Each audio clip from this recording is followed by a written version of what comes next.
Group D exam எழுத போற ஸ்டூடெண்ட்டுக்கு லாஸ்ட் மினிட் ஸ்ட்ராட்டஜி, அதாவது எக்ஸாமுக்கு என்னதான் வந்து கொண்டு போகணும், எக்ஸாம்ல என்ன மாதிரி வந்து கொஸ்டின் அப்ரோச் பண்றது, இதுதான் என்ன பண்ண போறேன்னா ஃபைனலா வந்து பார்த்தலாம். இப்போ முதல்ல ஹால் டிக்கெட்ல நீங்க பார்க்க வேண்டியது, ஸோ உங்களுக்கான நேம் கரெக்டா இருக்கா, ரோல் நம்பர் கரெக்டா இருக்கான்னு பார்த்துக்குங்க. எங்க வந்து நம்மளுக்கான எக்ஸாம் சென்டர் போட்டிருக்கான்னு பார்த்துக்குங்க. டேட் என்ன, ஷிஃப்ட் என்ன, ரிப்போர்ட்டிங் டைம் அண்ட் எக்ஸாமோட லாங்குவேஜ் இது எல்லாமே ப்ராப்பரா பார்த்துட்டு அந்த உங்களோட போட்டோ ஐடி டைப் என்ன கொடுத்துருக்கீங்கன்னு பார்த்துக்குங்க. சில ஸ்டூடெண்ட்டுக்கு வந்து ஹால் டிக்கெட் வந்து வராம இருக்கலாம், ஏன்னா இன்னும் உங்களுக்கு எக்ஸாம் டேட் வந்து ஃபிக்ஸ் ஆகலைன்னு அர்த்தம். ஸோ நம்ம டெலிகிராம் சேனல்ல குரூப் டிக்கு அட்மிட் கார்டு லிங்க் வந்து கொடுத்துருக்கேன். ஸோ இது வந்து செக் பண்ணுங்க. மோஸ்ட்லி உங்களோட மெயிலுக்குமே வரும் அண்ட் நார்மல் மெசேஜ்மே என்ன அப்படின்னு பார்த்தீங்கன்னா உங்க ஃபோன் நம்பருக்கு வரும். அதெல்லாம் நீங்க என்ன பண்ணணும், ஒரி பண்ண வேணாம், என்ன எனக்கு வரவே இல்லையே வரவே இல்லைன்னு நினைக்கலாம். ஏன்னா ஒரு மாசம் வந்து குரூப் டி எக்ஸாம் கண்டக்ட் பண்ண போறாங்க, அதனால பொறுமையா என்ன வச்சுக்கலாம், உங்களுக்கு ஒரு டேட் வரும். சரி, இப்போ நான் எக்ஸாமுக்கு வந்து எனக்கு டேட்லாம் தெரிஞ்சிருச்சு, எங்கே எக்ஸாம் தெரிஞ்சிருச்சு. நீங்கள் என்ன பண்ணணும், நான் சொல்றது அப்படியே மைண்டில் வந்து சும்மா ஒரு வாட்டி வந்து டிக் பண்ணுற மாதிரி வந்து மைண்டில் வச்சுக்கோங்க. இப்போ அட்மிட் கார்டு டெஃபினட்டாக எடுத்துக்கோங்க, சரிங்களா? ஸோ அட்மிட் கார்டில் நம்ம கம்ப்ளீட்டாக தேவையில்லை, இந்த ஃபர்ஸ்ட் பேஜ் மட்டுமே போதுமானதான். நீங்கள் ஃபர்ஸ்ட் பேஜ் வந்து எடுத்துக்கோங்க. Original ID proof, Aadhaar card must, Aadhaar கொண்டு போங்க. அதோடு சேர்த்து இன்னொரு அடிஷனல் ப்ரூஃப் வந்து கொண்டு போங்க. அதாவது உங்களோட பேன் கார்டாக இருக்கலாம், டிரைவிங் லைசன்ஸாக இருக்கலாம், இந்த மாதிரி என்னென்னா எடுத்துக்கோங்க. அண்ட் ரீசன்ட் ஃபோட்டோகிராஃப் வந்து எடுத்துங்க. ஸோ 2 ஃபோட்டோ கொண்டு போய்க்குங்க. அதாவது ஒரு ஃபோட்டோ தான் நம்ம யூஸ் பண்ண பட் இருந்தாலும் 2 ஃபோட்டோ வந்து கொண்டு போய்க்குங்க. அந்த ஃபோட்டோ இப்போ சில ஸ்டூடெண்ட்டுக்கு டவுட் வரலாம். ஸோ முதல்லாம் வந்து ஒரு ரயில்வேயோட என்ன சொல்லுவாங்கன்னா, நம்ம இதில் என்ன வந்து அப்லோட் பண்ணியிருக்கோமோ அந்த ஃபோட்டோ தான் கொண்டு போகணும் அப்படின்னு சொல்லுவாங்க. பட் இப்போ என்ன நம்ம லைவ் கேப்சரிங் தான் பண்ணிட்டு இருக்கோம், ரைட்டா? அதனால அவங்களே தெளிவாக மென்ஷன் பண்ணிட்டாங்க, நீங்க ஃபோட்டோ கொண்டு போங்க, லேட்டஸ்ட் ஃபோட்டோவாக இருக்கணும், நாட் ஓல்டர் தென் வந்து 6 மந்த் அப்படின்னு சொல்லியிருக்காங்க. ஸோ அதனால என்னன்னா நார்மல் பாஸ்போர்ட் சைஸ் ஃபோட்டோகிராஃப் வச்சிருந்தீங்கன்னா அதை வந்து கொண்டு போனால் போதும் தான். அடுத்து எக்ஸாம் சென்டருக்கான லொக்கேஷன் கிளியரா, ஏன்னா சில ஸ்டூடெண்ட் வந்து எக்ஸாம் டேட் மாத்திரும், அதாவது மறந்துடுவாங்க, மறந்து வேற டேட்ல கூட என்ன பண்ணுவாங்க அப்படின்னு பார்த்தீங்கன்னா டியூ டு சம் என்ன அப்படின்னா ஸ்ட்ரெஸ் இல்லை வீட்டில் ஏதாவது வந்துன்னா நம்ம ஒர்க் பண்ணிக்கிட்டே நீங்க வந்து ப்ரிப்பேர் பண்ற ஸ்டூடெண்ட்டுக்குலாம் வந்து ஏதாவது ஒரு இடத்துல வந்து நம்ம மிஸ்டேக் பண்ணக்கூடாது, சரிங்களா? அதனால வந்து என்னன்னா இது தெளிவாக பார்த்துக்குங்க. அண்ட் முடிஞ்ச அளவுக்கு நமக்கு என்ன ஷிஃப்ட் இருக்கோ அதுக்கு முன்னாடி என்ன அப்படின்னு பார்த்தீங்கன்னு வச்சுக்கலாம், ஒரு 1 ஹவர் கிட்ட முன்னாடி போயிருங்க. ஏன்னா அங்கே போயிட்டு கூட நீங்கள் உட்காந்து என்ன பண்ணிக்கலாம்னா ரிவிஷன் பண்ணிக்கலாம், சரிங்களா? ஸோ அதனால 1 ஹவர் முன்னாடி போயிட்டீங்கன்னா ஒரு என்ன சொல்றது, ஒரு பதட்டம் இருக்காது, அதுக்காக தான் சொல்றேன். அண்ட் எக்ஸாமோட வந்து ஷிஃப்ட் தெரிஞ்சுக்க, ரிப்போர்ட்டிங் டைம் தெரிஞ்சுக்கங்க. ஏன்னா ரயில்வே பொறுத்த அளவுக்கு நீங்க அந்த ரிப்போர்ட்டிங் டைமை தாண்டிட்டீங்கன்னு வச்சுக்கலாம், அதுக்கு மேல என்ன பண்ண மாட்டாங்கன்னா, அதாவது அதுக்கான டைம் சொல்லியிருக்காங்கல்ல, இந்த ரிப்போர்ட்டிங் டைம் இருக்கும், அதோட கடைசி வந்து என்னன்னா டைமிங் இருக்கும். இந்த ரிப்போர்ட்டிங் டைம் ஸ்டார்டிங் இது, இதோட எண்ட் இருக்கும். அது தாண்டி நீங்க போனீங்கன்னா, அந்த எண்டு முடிஞ்சதுக்கு அப்புறம் தாண்டி போனீங்கன்னா உங்களை அலோவ் பண்ண மாட்டாங்க. எல்லாமே உங்களுக்கு தெரியும், பட் இருந்தாலும் ஒரு வாட்டி சொல்லிக்கிறேன். ரைட். இப்போ ட்ரெஸ் கோட் சில ஸ்டூடெண்ட்டுக்கு வந்து வரலாம், ஏன்னா ஃபர்ஸ்ட் டைம் போற ஸ்டூடெண்ட்டுக்கு வந்து ட்ரெஸ் கோட் ஏதாவது இருக்கான்னு வந்து தோணலாம். பட் அந்த மாதிரி எதுவுமே கிடையாது. நார்மலா என்ன அப்படின்னு பார்த்தீங்கன்னா ஒரு சிம்பிளா வந்து நீங்க போனா போதுமானதான். பட் கேர்ள்ஸ் பொறுத்த அளவுக்கு வந்துன்னா நீங்க ஜுவல்லரிஸ் பெருசா வந்து கொண்டு போகாதீங்க, அதாவது போட்டு போகாதீங்க. ஏன்னா அங்கேயே உங்களை வந்து கலெக்டர் சொல்லிடுவாங்க, பட் எதுக்கு தேவையில்லாம, ஏன்னா இப்போ விற்கிற விலைவாசிக்கு வந்து தேவையில்லாது. ஏன்னா சில பேர் வந்து என்னன்னா நம்ம ஒரு ஏதாவது பதட்டத்தில் என்ன பண்ணலாம்னு வச்சுக்கலாம், ஜுவல்லரி எங்கேயோ வைக்கிறேன்னு சொல்லிட்டு அது காணாம கூட போகலாம். ஸோ அதுக்காக தான் சொல்லிக்கிறேன், கொஞ்சம் என்ன பண்ணுங்க அப்படின்னு பார்த்தீங்கன்னா இதெல்லாம் உங்களை என்ன பண்ண மாட்டாங்கன்னா ஜுவல்லரி தாலி மட்டும் தான் அலோவ் பண்ணுவாங்க. அது இல்லாமல் வேற எல்லாமே என்னன்னா நீங்க தோடு போட்டிருக்கீங்க, செயின் போட்டிருக்கீங்க, எல்லாத்தையும் என்ன சொல்லிடுவாங்கன்னா கலெக்ட் வைக்க சொல்லிடுவாங்க. ஜஸ்ட் தெரிஞ்சுக்கங்க, அவ்வளவுதான். இப்ப முக்கியமானது, சில ஸ்டூடெண்ட்க்கு வந்து சார் எனக்கு திருநெல்வேலி நான் அது போனதே இல்லை, இதான் ஃபர்ஸ்ட் டைம், இல்லை மதுரை இதான் ஃபர்ஸ்ட் டைம் அப்படின்னு எக்ஸாம் சென்டர் போட்டிருந்தாங்கன்னா நீங்க எக்ஸாம் சென்டருக்கான ரூட் வந்து கொடுத்துருக்கேன், நம்மளோட டெலிகிராம் சேனல் இருக்கு. இது என்ன அப்படின்னு பார்த்தீங்கன்னா எக்ஸாம் சென்டருக்கு எப்படி போகலாம், இது வந்து என்ன பெஸ்ட் வே, ஸ்டூடெண்டே இது வந்து என்ன கிரியேட் பண்ணதான். ஸோ அதனால நீங்க இந்த பிடிஎஃப் ஓப்பன் பண்ணிட்டு உங்களுக்கான எக்ஸாம் வந்து சென்டர் எங்க இருக்கும், இப்போ நிறைய திருநெல்வேலினா பிஎஸ்என் காலேஜ் இருக்கும். ஸோ அந்த காலேஜை போட்டுன்னா அதுக்கு எப்படி போகலாம்னு சொல்லிட்டு இந்த ரூட் சொல்லியிருப்பாங்க.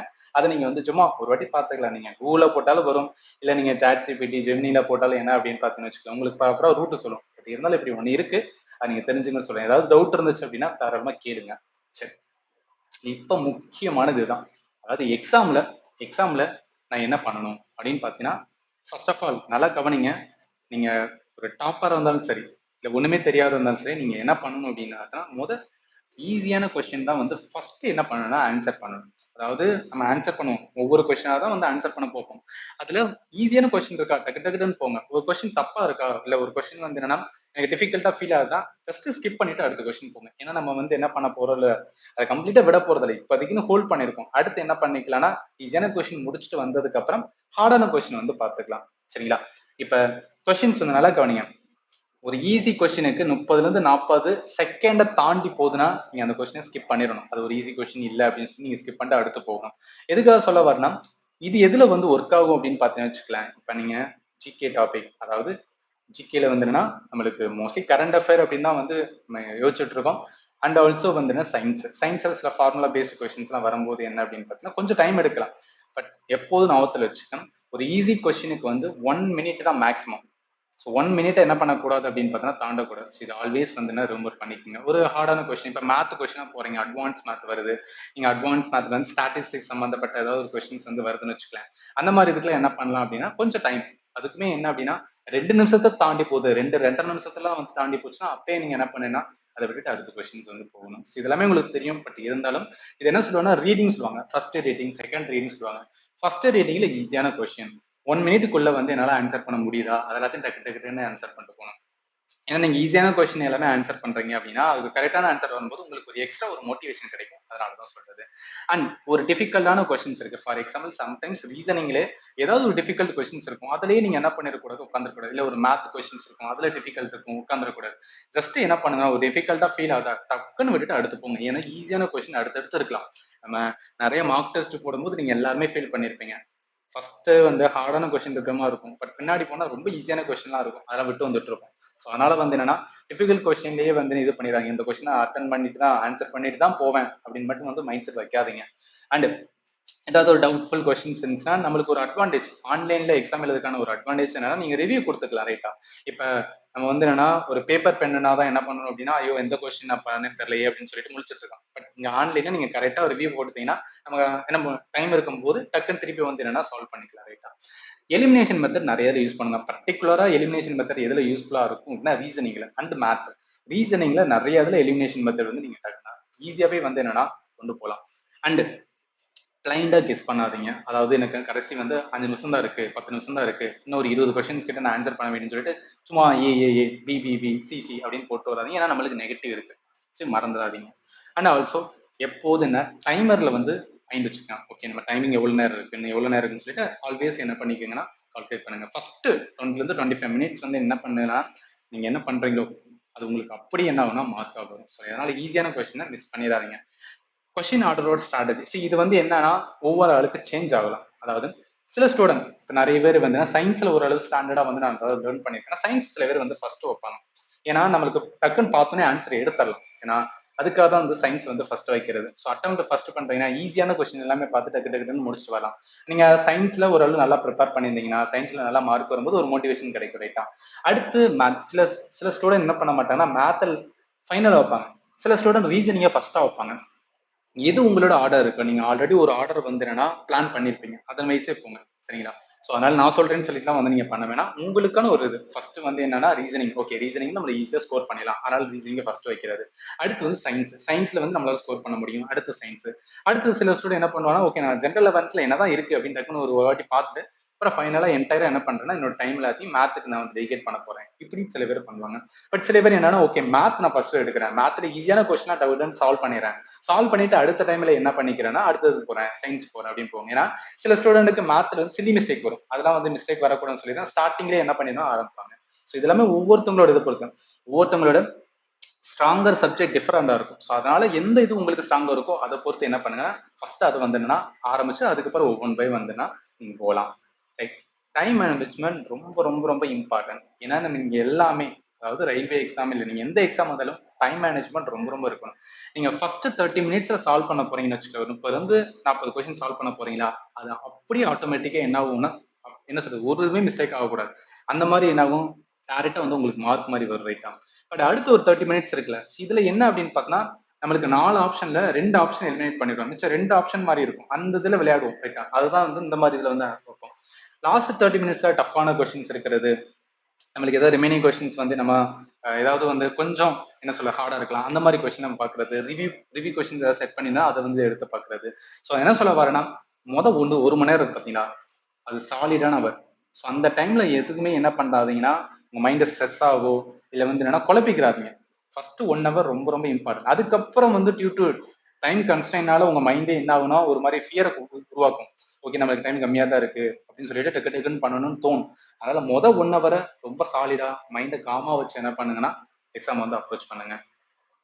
ஸோ கோல்டன் ரூல் இதுதான். அதாவது ஈஸி கொஸ்டின் ஃபர்ஸ்ட் இது பண்ணணும். டிஃபிகல்ட்டா கொஸ்டின் இருக்கு, நான் ஒரு கொஸ்டினை சால்வ் பண்ணிட்டு போயிட்டே இருக்கேன், ஒரு டிஃபிகல்ட் கொஸ்டின் வருதுன்னா ஜஸ்ட் என்னன்னா ஸ்கிப் பண்ணுங்க, ரைட்டா? ஸ்கிப் பண்ணிட்டு அடுத்து வந்து என்னன்னா டெஃபினட்டா அந்த அந்த டிஃபிகல்ட்டான கொஸ்டின்ஸ் வந்து பாருங்க.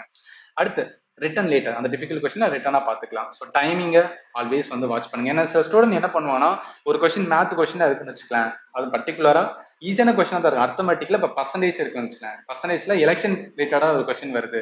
ஸோ எலெக்ஷன் ரிலேட்டடா போடும்போது அவங்க ஆட்டில் போட்டு போயிட்டே இருப்பாங்க. பட் பாத்தீங்கன்னா டைமிங்கே பார்க்க மாட்டாங்க. அது என்ன ஆயிரும்னா ஒரு 7 நிமிஷம் 8 நிமிஷம் தாண்டி போயிட்டு இருக்கும். பட் அதுக்கப்புறம் பார்ப்பாங்க, ஐயோ இவ்வளவு நேரம் கன்சியூம் ஆயிடுச்சு அப்படின்னு. அதனால ஆல்வேஸ் டைமிங் வந்து என்ன ஃபோக்கஸ் ஆகுங்க. ஏன்னா டைமிங்குள்ள நம்மளால முடிக்க முடியுதா, அதுதாங்க மேட்டர். அடுத்து பிளைண்ட் கேசிங் அவாய்ட் பண்ணுங்க. ரொம்ப வந்து காமா இருங்க. ஸோ அதனால லாஸ்ட் மினிட் வரைக்கும் காமா இருங்க. அதாவது நம்மளுக்கு ஒண்ணு வந்து தெரியலையே, நம்மளுக்கு இன்னும் இவ்வளவு கொஸ்டின் இருக்கு அப்படின்னு சொல்லிட்டு பதட்டப்பட வேணாம். நீங்க எஃபர்ட் போட்டிருக்கீங்க, கண்டிப்பா உங்களுக்கு எஃபர்ட்டுக்கான ஈக்குவலன் என்ன கிடைக்கும் அப்படின்னா ரிசல்ட் கிடைக்கும். ஸோ அதனால என்ன பண்ணாதீங்க, ரொம்ப பயப்படாம நிதானமா, ஓகே இது வந்து என்னன்னா ஒரு இம்பார்ட்டன்ட் எக்ஸாம் தான், பட் இருந்தாலும் நிதானமா என்ன பண்ணுங்கன்னா அப்ரோச் பண்ணுங்க.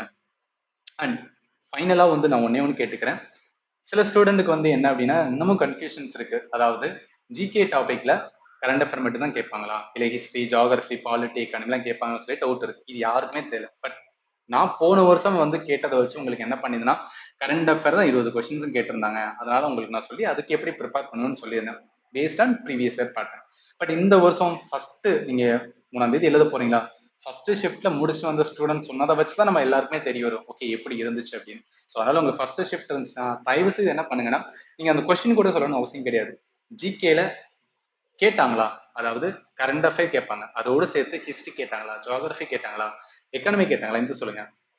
மேத்ல கொஸ்டினோட டஃப்னஸ் லெவல் எந்த மாதிரி இருந்துச்சு அப்படின்னு சொல்லுங்க. சயின்ஸ்ல இந்த மாதிரி கேட்குறாங்க, ரொம்ப தியரட்டிக்கலா போறாங்களா, இல்ல ஃபார்முலா பேஸ்டா போறாங்களா, இந்த மாதிரி மட்டும் என்ன பண்ணுங்க கொஞ்சம் சொல்லுங்க.